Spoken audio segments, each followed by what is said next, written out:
Well, good morning, good people. Mark Holmes here. And as always, I want to say thank you all for watching, commenting, subscribing, and being part of the Joe Boo Sports Report. Without you guys, as well as you ladies, you know that this literally does not work. Hope everybody's having a great Taco Tuesday, and I hope all your taco dreams come true.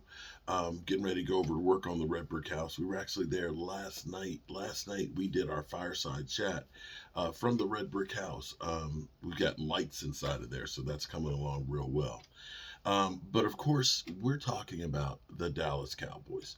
The Dallas Cowboys, and specifically Jerry Jones. Jerry Jones, whom there is a new lawsuit filing against him from his possible daughter, that she is basically suing him for defamation because, um, as she put it, she has been not denied that she is his daughter, but being portrayed as a money grubbing person, that she is just out to get money.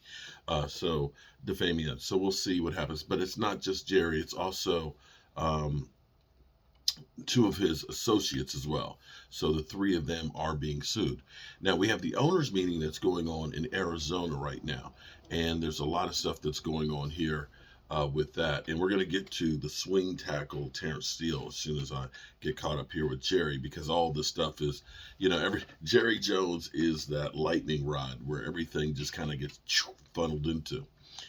So there's the Commanders situation where Jerry Jones was asked about the Commanders and the sale and all that. And it's interesting because the possibility of this being sold, we were told that, the sale may be, at any moment's notice, that it would be discussed by the owners, because you have to have 2/3 of the owners approve it to make it actually the sale go through. Basically, we got to prove who's going to be able to be one of us Billionaires Boys Club out there, and we want to make sure we like them. So we have Dan Snyder possibly selling the team, and this was Jerry Jones's comment. Now, here's what's crazy about the Commanders. I didn't realize that the coach from Miami, Mike McDaniels, was also on the staff for the Washington Commanders. So that means you have three head coaches that were all coaching the Commanders. Yeah, Sean McVay was on that staff. Kyle Shanahan and Mike McDaniels were all Commanders coaches. And they, of course, we don't need those guys. I'm telling you, it's just something with the Commanders that they just can't win. But listen to this. This is crazy, especially Mike McDaniels' comments. Haynes at the NFL owners meetings in Phoenix, Arizona, and Cowboys owner Jerry Jones is good friends with Commanders owner Dan Snyder. Matter of fact, Jerry Jones is Dan Snyder's mentor. And Jerry Jones spoke today about the fate of Dan Snyder as he looks to sell the team, and the NFL is investigating Mr. Snyder. It's crazy. It's not lovey-dovey, but it's not really strained in any way. I, at the end of the day, have a little different thoughts than you read a lot about Dan, but that's understandable when they're friends. My overriding interest is that Washington team and that Washington area have the kind of team that they are and should be. It's one of our top handful of franchises in this country. It's a national treasure. It really is. It's the team in our nation's capital. It's highly visible and creates a unique perspective for fans as to the NFL. Do you anticipate a resolution here, or is it too complicated? No, there won't be one here. Now, during these NFL owners meetings, we had the opportunity to speak to some of the NFL head coaches. And one of those coaches, Mike McDaniel, the Miami Dolphins head coach. He used to coach in Washington from 2011 to 2013. And I asked him about Dan Snyder selling the team. When you work for This is cold. Do you ever think like this time will happen where you see him selling the franchise? You know what? I get what you're asking. When I worked there, I felt as though he was a guy that has lived his whole life to be the owner of that particular team. So it is surprising, I guess, and from my experience, just because of my, 3 years there. So I look at it like, wow, the organization's worth that much? And, I couldn't get free coffee? Coming up tomorrow, we'll have an interview with head coach Ron Rivera and his take with the Dan Snyder situation. And I have a one-on-one interview with team president Jason Wright about the team ownership and a possible new. I couldn't get free coffee. Wait, the team's worth that much and I couldn't get free coffee as a coach? Man, there's something wrong there. Oh my God. See? That's why they don't win. Karma is a bitch. All right, so Jerry Jones was also speaking about Tyron Smith. Again, I'm hoping that this is just Jerry talking out of the side of his neck, but basically his idea is that Tyron Smith is the starting right tackle. Terrence Steele would become the swing tackle. Now, keep in mind, this is a guy you put in a second-round tender for.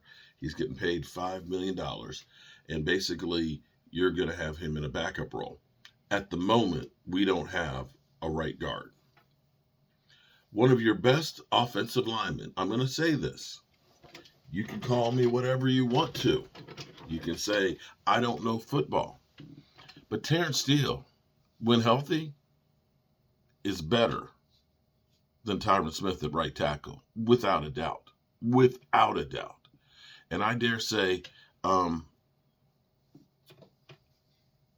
Zach Martin's the only one on the team that's better. Now, I guess one way you could look at this and say is Tyron Smith ain't going to make it through the season because he don't make it through the season without being injured. And then you have possibly more time for Terrence Steele to have recovery. That's the only logic I can see there. But this means that if that is your actual plan, then you need to draft a guard in the draft. Now, I will say as far as draft philosophy goes, the Washington, oh my God. The Dallas Cowboys philosophy is always to draft the highest prospect at a position. And so here's what we know. If you're looking at the top two at a position, forget about it at quarterback at 26. That C.J. Stroud ain't going to happen. I can tell you that right now. You're going to probably have 4 quarterbacks taken in the top 20. It's going to be insane. And guess what? Guaranteed at least 2 of them will be bust.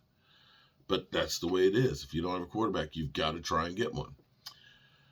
Edge rushers. Guarantee you 3 or 4 of those guys will be gone off the board.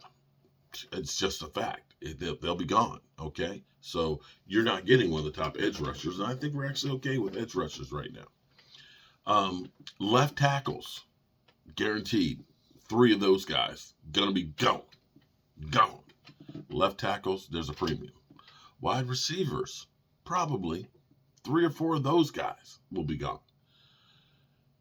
Defensive backs, not safeties, DBs, probably 3 or 4 of those.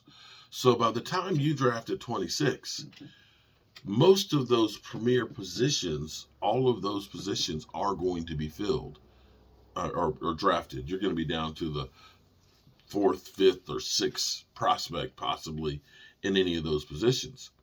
So if you're looking at an offensive guard, centers, typically, guard is usually later in the first round. Centers, late first round, second round. Tight ends, you get to Kyle Pitts from time to time, but Kyle Pitts was awful last year. Now, the team was awful too. But tight ends, usually not a first round pick. Kickers, not a first round pick. Offensive guards, like I said, are later. So inside linebackers, interior defensive tackles. Those are positions that you could potentially see the number 1 prospect falling into the late of the first round. So maybe that's the plan, is we're rebuilding the offensive line and we're going to go for an offensive guard. I don't know.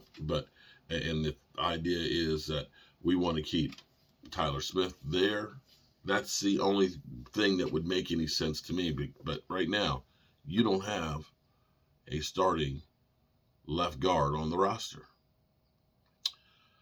Finally, we've heard the Cowboys kind of saying that Zeke might not be done. And it's crazy how the running back position has been so devalued that a premier running back is now, it's almost like a pariah. Nobody wants him. You have Derrick Henry, the Titans trying to trade him in that contract, and nobody is biting on that. You've got Zeke, who's made a list of teams, and they're like, we're good. You had the Chargers trying to get Austin Eckler a deal, a guy who had 18 touchdowns last year. Nobody is biting on running backs. Zero. Rich Eisen may actually have the answer to why. Let's listen to Rich Eisen. Love Rich Eisen's show. Market for running backs. It interests me because he's not a free agent. He's been told he can go look for a new team to be traded to. So it's kind of a restricted free agency, right? Because the Chargers can essentially match whatever Austin Eckler finds on the market for himself. He's in the last year of a deal. He's 28 now, or is he 27, turning 28? You all know the magic number for running backs is, unfortunately for him, the number on his back. He'll be 28 in a couple months. 30 is what he wears. He'll be 28 in a couple of months. And last year, 18 touchdowns. 18 touchdowns for him. He had 20 year before. Next closest guy in terms of touchdowns scored over the last 2 years to Eckler is 26 by James Conner of Arizona. Nobody can compare in terms of touchdown making for him. But he's a running back, so that you don't pay him. Why? And I think the example why is Isaiah Pacheco. Mm-hmm. The current world champs of the sport drafted Isaiah Pacheco out of Rutgers. Not exactly your, with all due respect, collegiate hotbed. Nice sneaking that in. I had to at the very last second because New Jersey, as you know, is a terrific football state. Okay. So Isaiah Pacheco, 7th round pick out of Rutgers, 830 rushing yards, leads the Kansas City Chiefs in rushing. 830. Doesn't even run for 1,000.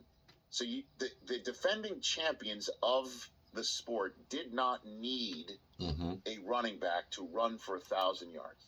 And they got a couple of touchdowns out of him on the year. Not many.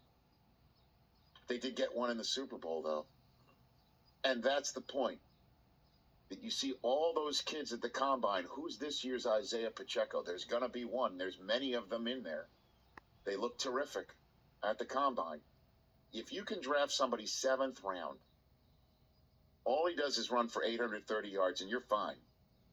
Now, clearly, you have to have an offense like the Chiefs and an offense that by the way, you have an MVP at the quarterback position, but you also have an MVP at the tight end position. Mm-hmm. And that's where I want to expand this conversation. I looked it up because I'm a lead pipe wielding professional. I don't know if you saw me taking notes before the show, sitting here at the desk. It's not just me doing things just to look busy. Oh, we thought you just didn't want to talk to us in the morning. That's true, too. That's what I thought, too. 18 teams had a leading rusher on their team with more yards than Pacheco. 18. Wow. And 8 made the playoffs. And we all know didn't win the Super Bowl. 13 teams were led by a rusher with fewer yards than Pacheco. Fewer. And 5 of them made the playoffs. Kind of crazy. And 2 of them that made the playoffs were led by quarterbacks. Baltimore and Lamar, Buffalo and Allen. Mm-hmm. So they made the playoffs even with a leading rusher with fewer rushing yards than Pacheco. Joe Mixon had 16 fewer rushing yards than Pacheco. Christian McCaffrey was the leading rusher for the San Francisco 49ers, and as we all know, he only showed up in October. And Leonard Fournette for the Tampa Bay Buccaneers had fewer rushing yards, leading the Buccaneers, who were, by the way, a historically bad rushing team. But then there's the question of touchdowns. Touchdowns. Eckler had 18 of them. And the crazy thing is you take a look at double-digit touchdown scores in the NFL. Only 6 were non-running backs. And one of them was Travis Kelce with 12. So they didn't, Kansas City, get their touchdowns from their running back. They got it from their tight end. It has to come from somewhere, right? The only other running back, non-running backs with double-digit touchdowns this year, Devontae Adams with 14, Jalen Hurts with 13, Kelce with 12, Stephon Diggs, Kittle, and A.J. Brown with 11. That's it. Everyone else, 1, 2, 3, 4, 5, 6, 7, 8, 9, 10, 11, 12, 13, 14. The other 14 double-digit touchdown makers in the NFL were running backs. Why are they developing? They're the ones scoring. Big But question. the receivers, pay that guy his money. Shelf I life. guess it's because you can't find the receivers or the tight ends in the draft so quickly. Yeah, I was gonna say of Is that what it is? of that running back list, like where were all those guys drafted? I don't know where they were drafted, but Austin Eckler, we all know, wasn't highly drafted. Right. Jamal Williams was number 2 on the list. Derrick Henry, McCaffrey, Chubb, Hurts, Zeke, Pollard, Josh Jacobs, Sanders, McKinnon, Cooks, Barkley, and Najee Harris. So take Hurts out of that mix because I put him in both columns by accident. It's kind of crazy. I get it, but why are the running back? This guy, Eckler, scored 18. Jamal Williams scored 17, and he winds up with the Saints on a sweetheart deal. So the NFL's getting their touchdowns from the running back position, but They're not getting suddenly the paid. Lions are like, yeah, we'll get those 17 from someone else. And the Chargers are like to the guy with the 18 touchdowns, go find another team if you'd like. And the other teams are like, not jumping at the chance. I guess To you get know, 'em. if those touchdowns are inside the 5, anybody can run it in from there. I don't know. This is what Eckler had to say. I hope we still have the time for it. But it's what Austin Eckler had to say on our friend Chris Long's podcast. Bro, it's brutal out here, man. Yeah. Like it's brutal. terrible. Yeah. As far as the running back market and how we're getting treated right now, Yeah. what do we got to do to get paid as running backs to our actual value and not just be getting like a few mil when we're out here? Like I said, literally scored 20 touchdowns last year, 1,600 all-purpose yards, right? Like, and I can't get an extension. You're like, you don't want me here? Like, like wait a minute, am I missing something here? Like, what am I missing? So it's crazy and frustrating at the same time. Yeah, I get it. He's like, I've scored 18 touchdowns. Forget about the fact that I had 915 yards rushing, by the way, which is just a handful more than Pacheco, who I use as the guy for a reason. It's crazy. It is crazy that running backs are getting the shaft. But you look at the dynamics of the running backs, the numbers. Tight end is actually more important right now than the running backs. Go figure. All right, good people. I'm headed over to the Red Brick House to get working, and I hope you guys check it out if you want to see what we're doing over there. It's Joe Boo's day job, and we'll be working like crazy. So it's we start usually about 9 o'clock, and we've been going to like 6 or 7 in the evening and things trying to get this thing done. Because eventually I will have a studio over there to bring you all the news on the Dallas Cowboys. I'm Mark Holmes, and I appreciate you guys. Peace.